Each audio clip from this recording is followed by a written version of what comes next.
Good morning students. BDML शिक्षण संस्थान की ज्योग्राफी ऑनलाइन क्लास में सभी विद्यार्थियों को स्वागत। आज से पूर्व की जो कक्षाएं थी उनमें हमने मानव के अधिवासों की बात की, अधिवासों में ग्रामीण अधिवास पढ़े, नगरीय अधिवास के बारे में जानकारी प्रदान की। ग्रामीण जो अधिवास हैं वो अधिवास एक कच्ची मकान से लेकर पक्के मकान तक दूर दूर क्षेत्रों में होते हैं, एक जगह संघनित नहीं होते हैं। जनसंख्या घनत्व वहाँ कम पाया जाता है। जो व्यवसाय है वो प्राथमिक व्यवसाय होता है, लेकिन जो आवास की स्थिति है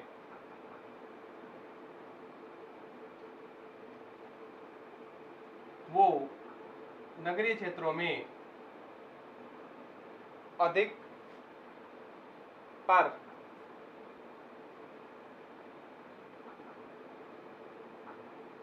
ग्रामीण क्षेत्रों में ये स्थिति सघन न होकर एक विरल यानी जनसंख्या घनत्व कम और शहरी क्षेत्रों में जनसंख्या घनत्व अधिक पाया जाता है। यहाँ तक हमने कल बात की। इसके बाद हम बात करेंगे जो अधिवास हैं, ग्रामीण अधिवास, ग्रामीण अधिवासों के प्रकार।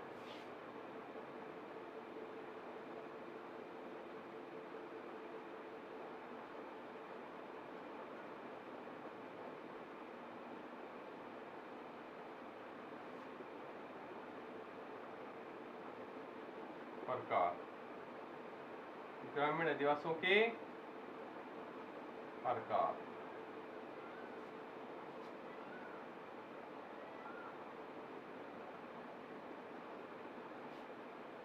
यानी ग्रामीण जो अधिवास हैं उनके प्रकार की बात करें तो ग्रामीण अधिवास को 4 प्रकार से विभाजित किया गया है। सघन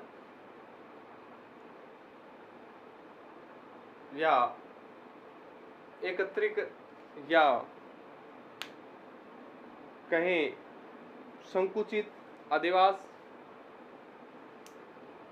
एकांकी अधिवास, पल्ले या ढाणी अधिवास। उसके बाद है मिश्रित अधिवास। जिन अधिवासों में स्थिति की इनकी जो आकृति है वो कहीं तो अधिक कहीं कम यानी मिश्रित रूप में पाए जाते हैं। सघन या गुच्छित अधिवास, ये अधिवास किसी समतल भूभाग, नदियों के किनारे, तालाब के किनारे, धार्मिक स्थान के पास या फिर उपजाऊ भूभाग में पाए जाते हैं, जहां पर रोजगार के साधन उपलब्ध हो या फिर उनकी जो आवश्यक सामग्री है या उनकी जलवायु है उनके अनुकूल हो। उन क्षेत्रों में सघन अधिवास पाए जाते हैं।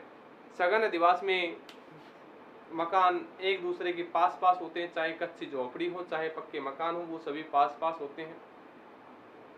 जनसंख्या घनत्व अधिक पाया जाता है। इसके अलावा ये बाहरी आक्रमणों से जब भी इनकी स्थिति बिगड़ती है तो एक दूसरे की सहयोग करते हैं, सद्भावना की स्थिति पाई जाती है। इनके अलावा ये अधिवास एक घर से लेकर 40-50 मकान तक एक समान एक स्थिति में पाए जाते हैं। तो हम बात करते हैं सघन,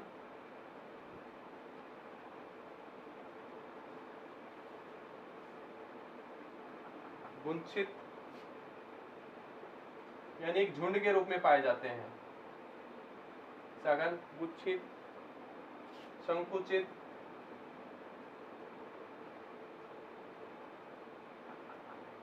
सघन, गुच्छित, संकुचित या पुंजित,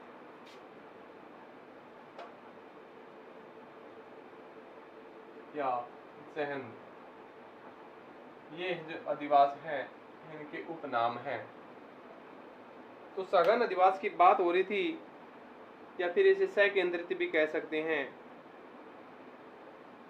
ये जो सघन अधिवास हैं ये ग्रामीण क्षेत्रों में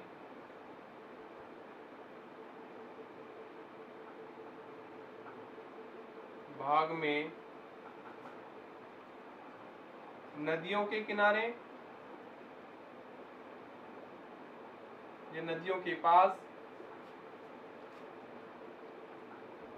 तालाब के पास, नहरों के पास, समतल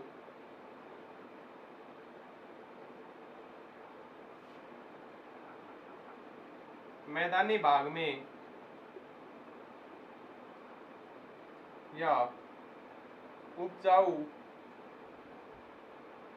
क्षेत्र में सघन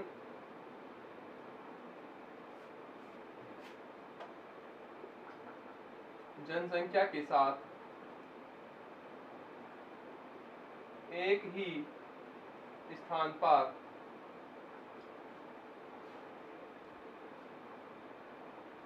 40-50 आवास से लेकर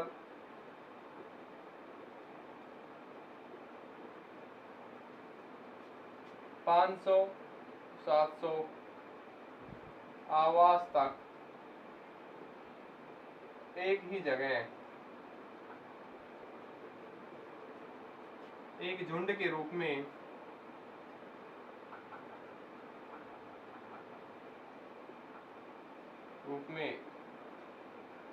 पाए जाते हैं।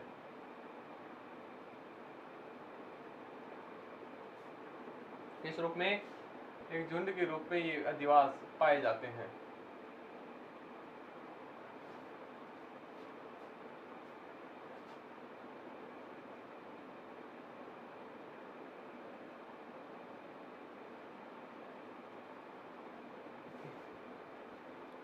इनके अलावा हम बात करें जो सघन अधिवास हैं, इनकी अगर विशेषता की बात करें, इनके मकान सभी पास पास होते हैं।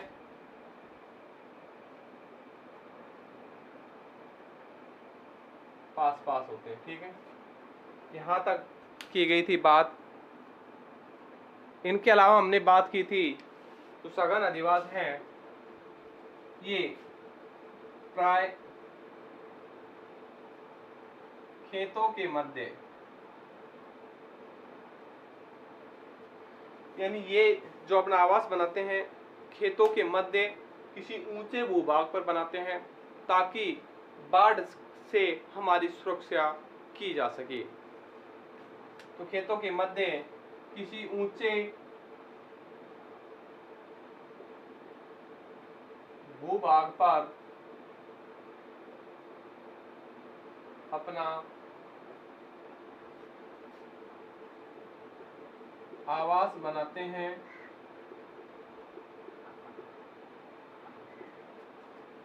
ताकि बाढ़ से बचा जा सके।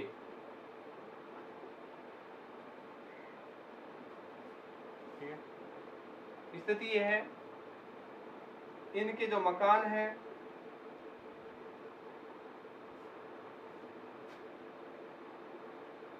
एक दूसरे के पास पास पाए जाते हैं।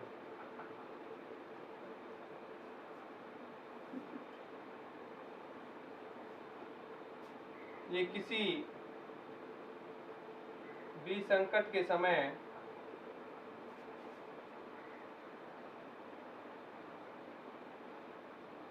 एक दूसरे का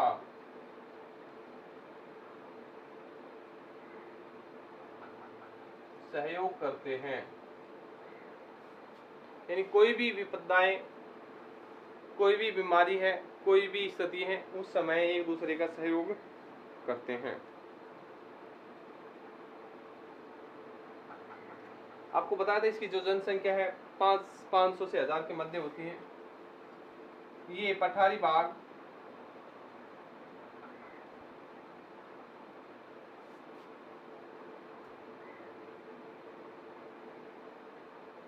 नदियों वाले क्षेत्र में या फिर कहें समतल भाग में निवास करते हैं।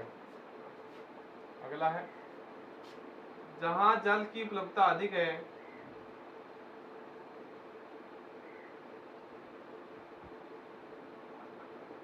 जहां जल अधिक प्राप्त हो रहा है वहां ये अधिवास गुच्छित, संकेंद्रित या संकुचित, सघन, कुंजित आदि स्थितियों में पाए जाते हैं। यानी यहाँ पर आवास में जो उसकी मूलभूत आवश्यकताएं पूर्ति हो जाती है, यानी जो सघन, गुच्छित, संकुचित, कुंजित, संकेंद्रित, ये जो अधिवास हैं, ये अधिवास मानव के अनुकूल जो वातावरण होता है, मानव के अनुकूल जो भाग होता है, क्षेत्र होता है, उस स्थान पर ये अपना आवास बनाते हैं। इनमें सहयोग की भावना पाई जाती है, एक दूसरे में प्यार की स्थिति पाई जाती है, मेल जोल की भावनाएं पाई जाती हैं, एक दूसरे में जीते जागते रहते हैं, एक दूसरे के सुख दुख की बात करते हैं। और ये आवास पास पास में बनाए जाते हैं, बाह्य आक्रमणों से रक्षा करते हैं। इनमें हर परिस्थिति में, हर क्षेत्र में जहां रोजगार प्राप्त हो जाता है, नदियों के किनारे, समतल भाग पर, पठारी भाग पर ये आवास बनाए जाते हैं कि आवागमन के साधन भी बने रहें और आने वाले क्षेत्र में कोई भी स्थिति के समय न तो जल की कमी रहे, न कोई बाढ़ की स्थिति बने। ऐसे सुरक्षित स्थान पर अपना आवास बनाते हैं कि हमें और हमारे आने वाली पीढ़ी के लिए ये भाग सुरक्षित रहे।